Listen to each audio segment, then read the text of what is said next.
On February 25, 2023, this woman shocked all of Korea when she revealed she was the daughter of a family brutally murdered in 2017. She said the punishment given to the killers was far too gentle for the horror they caused. And when you hear the full story, you will feel it too. The quiet heartbreak of a girl facing a justice that looks complete on paper, yet feels hollow in the hands. It was late evening on October 25, 2017, around 11 o'clock at night, when a woman arrived at her older sister's apartment in the Choin district of Uiwong, a city in South Korea's Gyeonggi province. The woman, whose last name was Lee, had been trying to reach her sister for days, but as you can imagine, calls went unanswered, text messages sat unread. For a family that stayed in regular contact, this silence was alarming. When she arrived at the apartment building and approached her sister's door, something immediately felt wrong. She tried the security code she'd always used to enter, the one her sister had given her years ago for emergencies. It didn't work. The code had been changed. Standing in that hallway, staring at a door that wouldn't open, she made the decision to call 119, South Korea's emergency number. Within minutes, firefighters and police arrived at the scene. The apartment door was locked from the inside, and there was no response to knocking. Knowing that someone inside might need urgent help, the team made the decision to access the unit from above. They rappelled down from the floor directly overhead and forced entry through a window. What they found inside was unsettling in its normalcy. The apartment had been thoroughly cleaned. Floors were spotless, surfaces wiped down. Everything appeared orderly, almost staged, but no one was home, or so it seemed. One firefighter moved methodically through the rooms, checking each space. When he reached the master bedroom, he stepped out onto the veranda, a small enclosed balcony area common in Korean apartments. There, covered by a blanket, was something that made him freeze, a human foot. He pulled back the blanket, and what he saw would stay with him for the rest of his life. Two bodies lay beneath, a woman and a teenage boy. Both had been stabbed multiple times. Their necks and chests bore deep knife wounds. But it was their faces that were the most disturbing. They had been mutilated so severely that identification would require forensic analysis. And covering both bodies, as if part of some bizarre ritual, was flour. White powder dusted across their clothing, their hair, their skin. The victims were later identified as Lee, a woman in her 40s, and her 14-year-old son, whose last name was Chung. The boy was described by neighbors as quiet and polite, a typical teenager who attended school and kept to himself. His mother was known as a devoted parent who had remarried a few years earlier and was trying to build a stable, blended family. But the horror wasn't over. The next day, October 26th, police received another report. A rental car had been sitting in the basement parking lot of a condominium in Gangwon Province for several days. The vehicle had been flagged because it was past its return date, and the rental company couldn't reach the person who had checked it out. When authorities opened the trunk, they found the third victim. It was the body of Chung, the family's father, a man in his 40s who ran a fitness-focused YouTube channel and was passionate about health and wellness. He had been stabbed to death, his body left in the confined space of the trunk, hidden in a parking garage hours away from his home. Police immediately began reviewing CCTV footage from the apartment building and the surrounding area. What they discovered pointed to one person, Kim Sung-gwan, the oldest son of the murdered mother, Lee. Kim was 35 years old, married, and the father of two very young daughters, one just 2 years old, the other only 7 months. He had not lived with his mother for years, but he had been a frequent visitor, especially when he needed money. According to the footage, Kim had entered his mother's apartment on October 21st, 4 days before the bodies were discovered. That timeline was critical. It meant that from the moment Kim walked through that door until his mother's sister found the bodies, no one had seen Lee or her son alive. Investigators began piecing together what had happened during those 4 days. and what they uncovered was a plan so cold and calculated that it shocked even seasoned detectives. To understand why Kim Sung-kwan would do something so unthinkable, you have to go back to the relationship he had with his mother. Kim had lost his father at a young age and was raised primarily by his maternal grandmother. His mother, Lee, had waited until Kim was an adult before remarrying, trying to be considerate of his feelings and his adjustment. By all accounts, she was a devoted mother. She stayed in regular contact with her son, calling him often, checking in on his life. And when he told her he wanted to study abroad in New Zealand, she didn't hesitate. She paid for his education. She covered his living expenses. She gave him everything he asked for. It's not exactly clear when he returned, but eventually he did make his way back to Korea, likely because of charges he left behind in New Zealand, reportedly for theft. Still, even after his return, his mother stood by him, giving him money despite everything. But in August 2016, something changed. Lee remarried, and her new husband brought his own son into the family, the 14-year-old boy who would later be found murdered alongside her. After the remarriage, Lee made a decision that would set the stage for tragedy. She stopped sending Kim money. For 2 years after Kim got married, his mother had been supporting him financially, but now, with her own new family to care for, she told him he needed to become independent. She refused to keep funding his lifestyle, and when Kim kept asking, kept demanding, she eventually refused to even meet with him in person. For Kim, this was unacceptable. He had built a life on his mother's money, and now that stream of income had dried up. Worse, he was drowning in debt.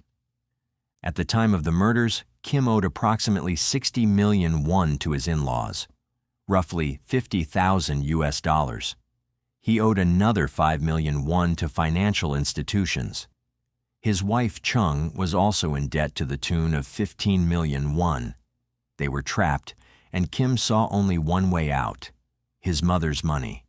If he couldn't have it while she was alive, he would take it after she was dead. Now, what makes this case even more bizarre are two chilling possibilities. 1. Kim Sung-kwan was not just a murderer, he was a pathological liar. Or 2. His wife was a master manipulator.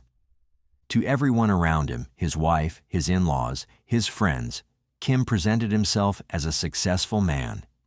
He told people he was an executive director at a global construction company in the United Kingdom. He claimed to be an elite figure in New Zealand's construction industry, managing major projects and earning a high salary. He even told his sister-in-law and the daughter of an acquaintance that he could get them jobs at the company he supposedly worked for and that he would sponsor them to study abroad. None of it was true.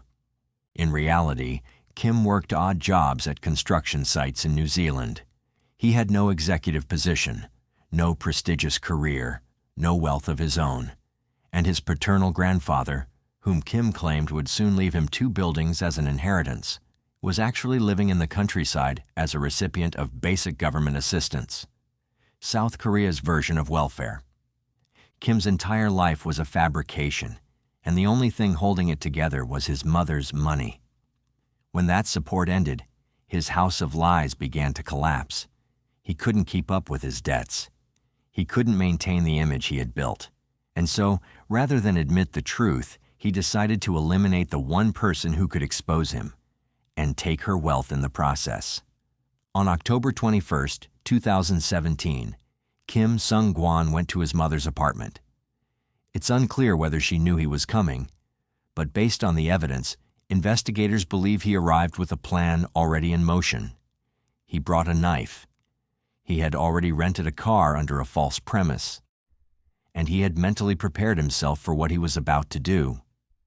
When he attacked his mother, it was brutal and sustained. She suffered multiple stab wounds to her neck and chest. Her face was slashed and mutilated. Her 14-year-old son, who may have tried to intervene or simply been in the wrong place at the wrong time, was killed in the same manner. Both of their faces were destroyed, whether out of rage, guilt, or an attempt to delay identification, we may never know. And then came the flower. Kim covered both bodies in white powder, a detail so bizarre that investigators struggled to explain it. Some speculated it was an attempt to absorb blood or mask the smell of decomposition. Others thought it might have been a symbolic act, though Kim never explained his reasoning. After the killings, Kim didn't flee immediately. Instead, he stayed in the apartment. He cleaned. He wiped down surfaces. He changed the security code to prevent anyone from entering. And then he did something chilling. He took his mother's cell phone and began answering her calls. For days, friends and family members who tried to reach Lee found themselves talking to her killer. Kim posed as his mother, reassuring people that everything was fine, that she was just busy and would call them back soon. It was a performance designed to buy him time to carry out the next phase of his plan. Kim's stepfather, Chung, had no idea what had happened. He had been out meeting with alumni from his school when he received a call from Kim. His stepson told him they needed to talk, that there was a business opportunity he wanted to discuss, a pension property in Gangwon Province that was up for sale. Chung, trusting his stepson, agreed to meet. They got into a car together and drove for hours toward Gangwon Province, a mountainous region northeast of Seoul. Kim told his stepfather they were going to view the property, that it could be a good investment. Chung had no reason to doubt him.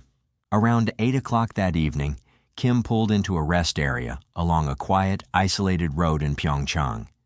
The area had no CCTV cameras, no witnesses. It was the perfect place for what came next. Kim attacked Chung with the same knife he had used to kill his mother and stepbrother. He stabbed him repeatedly, ensuring there would be no chance of survival.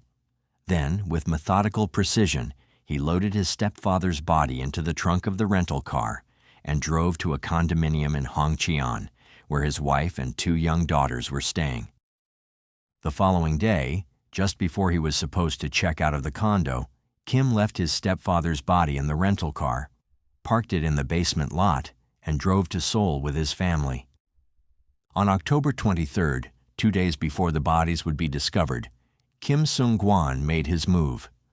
Using his mother's bank account information, which he had either stolen or coerced from her before her death, he began withdrawing money.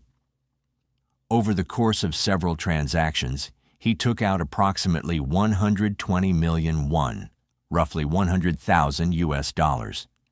He then went to a currency exchange and converted the cash into New Zealand dollars, demonstrating just how carefully he had planned his escape. He also went on a shopping spree at duty-free stores, purchasing 3 million won worth of luxury goods, designer bags, wallets, high-end accessories, most of them items for women. He even bought 1 million won worth of champagne, spending a total of 4 million won as if celebrating his newfound wealth. On October 24th, Kim, his wife Chung, and their 2 young daughters boarded a flight to New Zealand. They landed in a new country with a new life, funded entirely by blood money. Once in New Zealand, they didn't hold back. They purchased a Mercedes SUV. They bought new furniture for a luxurious home they rented in a nice neighborhood. They lived like wealthy expatriates, and to the small Korean community in the area, their sudden wealth seemed suspicious. Koreans living in New Zealand began to notice that this family had seemingly appeared out of nowhere, flush with cash and living a lifestyle that didn't match their backstory. Concerned, several community members reported their suspicions to both the Korean consulate and South Korean police. The consulate, worried that Kim might flee to another country if alerted, worked quickly. They informed New Zealand authorities that Kim had a criminal history, specifically a record of theft, as mentioned earlier, and requested his arrest. On January 11, 2018, roughly 70 days after the murders, Kim Sung-gwan was arrested in New Zealand and extradited back to South Korea. His wife Chung initially tried to deny any involvement.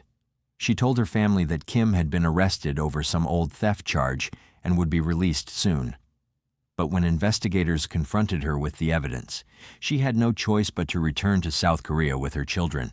The police have arrested a man in his 30s who has confessed to murdering his own mother, his stepfather, and stepbrother. and fleeing to New Zealand. Authorities have decided to release his identity due to the heinous nature of his crime. The police have revealed the face of 35-year-old Kim Sung-kwan, who murdered his mother who had remarried, and her new family. The Yongin police station in Gyeonggi-do province disclosed his personal information in accordance with the rule on the revelation of faces and personal details of offenders who commit heinous crimes. Kim murdered his mother, who was in her 50s, his stepfather, and 14-year-old stepbrother on October 21st last year. He then fled to New Zealand with his family, but was repatriated to Korea on January 11th.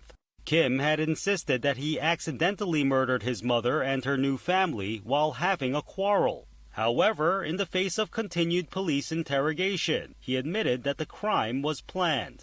He confessed that he had run into some financial trouble after his mother remarried and devised a plan to steal her wealth and go to New Zealand. After committing the crime, Kim withdrew 120 million won from his mother's bank account and fled to New Zealand with his wife and 2 daughters. However, he was captured in New Zealand for a theft he committed there 2 years ago and was later repatriated to South Korea in line with an extradition agreement between the two countries. Meanwhile, Kim denied the allegations that his wife is an accomplice, saying she had just believed his explanation that his mother and stepfather attempted to hurt their daughters for money. Police arrested Kim on charges of murder and will carry out a crime scene reenactment until tomorrow. As you've heard, he tried to claim the killings were accidental, that he had gotten into a fight with his mother and things escalated. He insisted he had acted alone, that his wife knew nothing. But investigators had something Kim didn't know about: a recorded phone call. While Kim was staying at the condominium in Gangwon Province, before the bodies were even discovered, he had called the front desk to speak with his wife. She didn't have a cell phone, so the call was routed through the hotel system, and that system automatically recorded all calls. On the recording, Kim's voice is clear and chilling. He tells his wife, "I caught 2. And there is only 1 left." The phrasing was deliberate, not "I killed," not "something terrible happened," but "I caught," as if his family members were animals to be hunted. When confronted with this evidence, both Kim and his wife struggled to maintain their stories. Investigators also found damning searches on a tablet PC that had been used in the household. Someone had searched for terms like carotid arteries, cutting deeply, and hammers. There were also searches for extradition process for criminals who fled overseas. Chung, Kim's wife, claimed the tablet belonged to her husband and that she had no idea what he was planning. But prosecutors believed otherwise. During interrogations, it was revealed that Chung had suggested her husband use sleeping pills to subdue his mother before killing her. She claimed she thought he was joking. She claimed she was deceived. But the evidence painted a different picture. Just hours before Kim committed the murders, Chung was with him, and investigators believe she knew exactly what was happening. The duty-free shopping spree, the luxury bags, the designer wallets, those were primarily items for women. Chung had never met her wealthy in-laws, yet she didn't question where all this money suddenly came from. So, on May 24, 2018, the court handed down its verdict. Kim Sung-kwan was sentenced to life in prison. His wife Chung was sentenced to 8 years. The disparity in sentencing caused immediate outrage. Prosecutors had charged Chung with aiding and abetting, not conspiracy to murder, and the court ruled that while she had suggested methods and failed to intervene, she had not directly instructed Kim to kill. But many people found this hard to accept. Chung had 20 million won in cash with her when she returned to South Korea, money taken directly from Kim's mother after he murdered her. She had gone on the shopping spree. She had enjoyed the luxury lifestyle in New Zealand, and she had done nothing to stop the murders or report them afterward.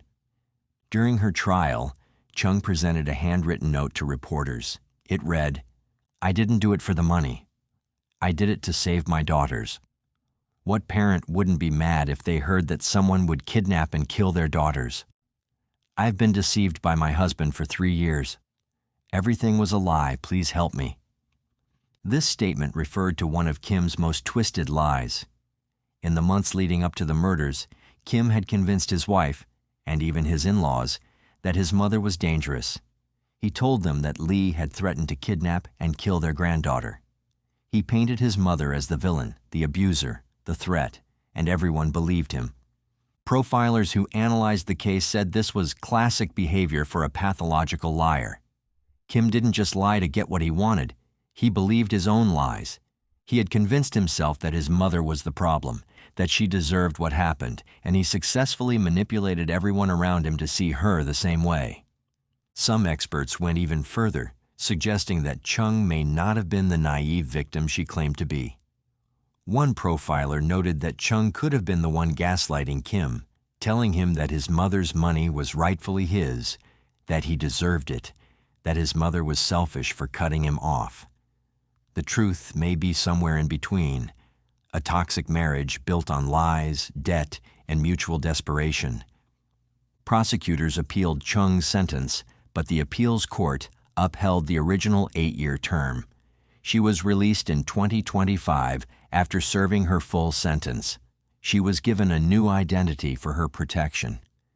Kim Seung-kwan remains in prison, serving his life sentence. He has never shown genuine remorse. In interviews, he continued to blame his mother, claiming she abandoned him, that she cared more about her new family than about him. For 6 years, the case faded from public memory. The news cycle moved on. The victims were buried. The killer was locked away. But in February 2023, the case came roaring back into the spotlight.